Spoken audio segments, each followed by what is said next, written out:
So this is our theme that's for repetition structures.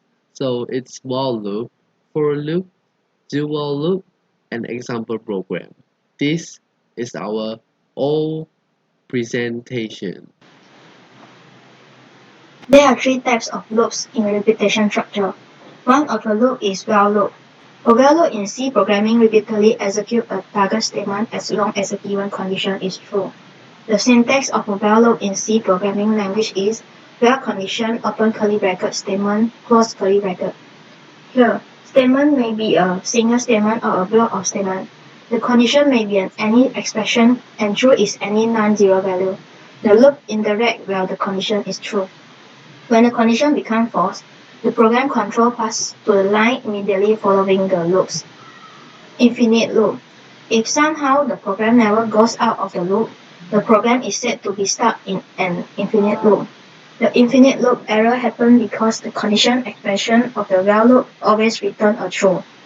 If an infinite loop occurs, the program would never terminate and the user would have to terminate the program by force. This is the flow diagram of while loop.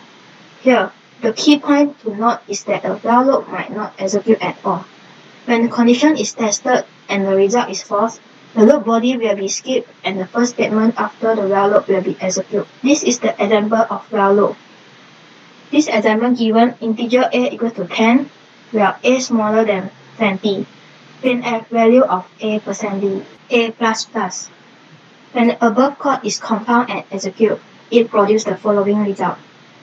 The first value of a is 10 because it given integer a equals to 10. Well, the value of a is 10 to 19 because a is smaller than 20. This is the example and explanation of while loop.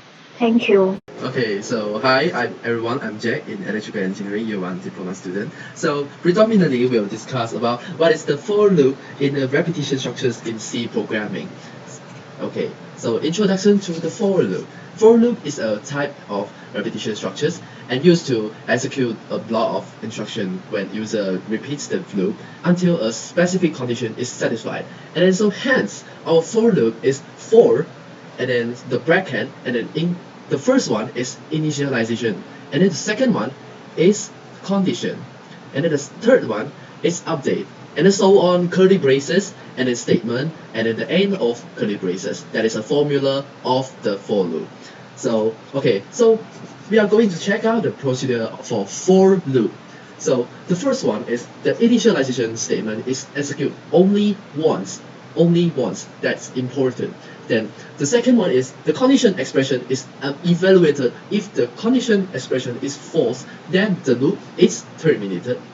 And then, however, if its conditions come true, then the statement inside the body of the for loop are executed, and then the updated expression is updated. So like the updated expression is like increment or decrement or someone else, and then okay. So and then lastly, again the repetition cycle is evaluated until the condition expression is false, then display the output we want for the for loop.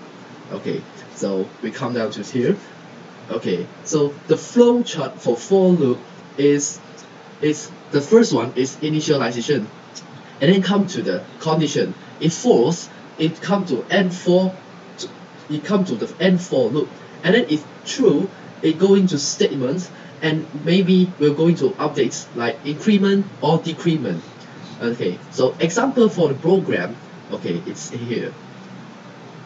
Okay, so I will give the example for the output. So okay, so the program is like this. Main program, int number. So I will declare the number, and then the for loop is the number equal to 1, and then the number smaller than or equal to 10, number plus plus. So printf %d/n number return 0. So the display is like this. The display will be 1, 2, 3, 4, 5, 6, 7, 8, 9, 10. So I will give the example for the program. Okay, so it's like check it out. Okay, so it's the program like this. So let me to let the font size bigger. Okay. sorry.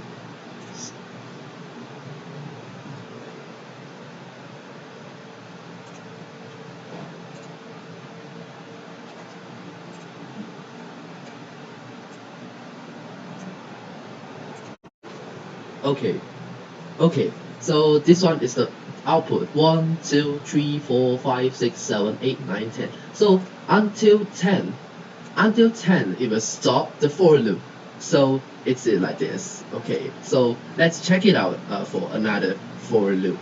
Okay, so in case the program for loop will sometimes will appear the nested for loop. It will be for loop and then the inside of the for loop another for. So it's like this example program for nested for. So main program for in I equals to 0, I less than 2, I plus plus increment. And then the for loop again in integer j equals to 0, j smaller than 4, and then the increment of the j. So printf %d slash n I comma j return 0. So I will explain the output. So I equals to 0, and then I equals to 0, so we come to the second for loop. So I equals to 0, so initially j equals to 0 too. And then in the I0 again, the j will increment into the 1. And then so on, I equals to 0, j increment again, 1 plus 1 equals to 2, and then so on, equals to j equals to 3.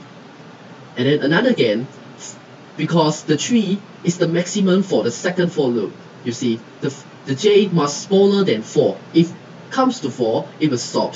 So the 4 is finished, and then it comes to I equals to 1. Okay, I equals to 1, and then so on. J equals to 0 because it's like reset back for the j loop.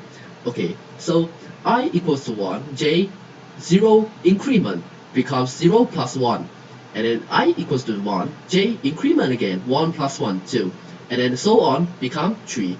So I will let you show, I will show the output. Okay, let you see.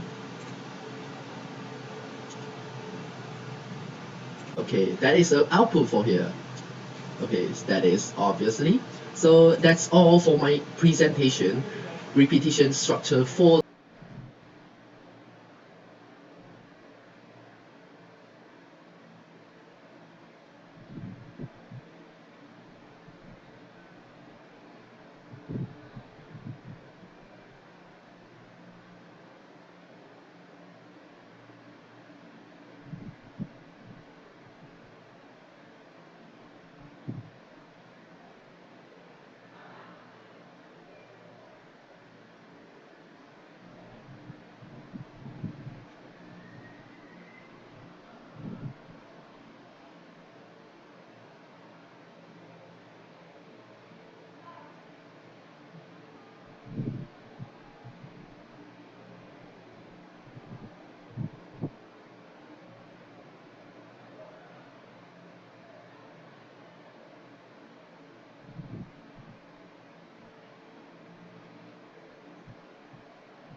Difference between while loop and do while loop.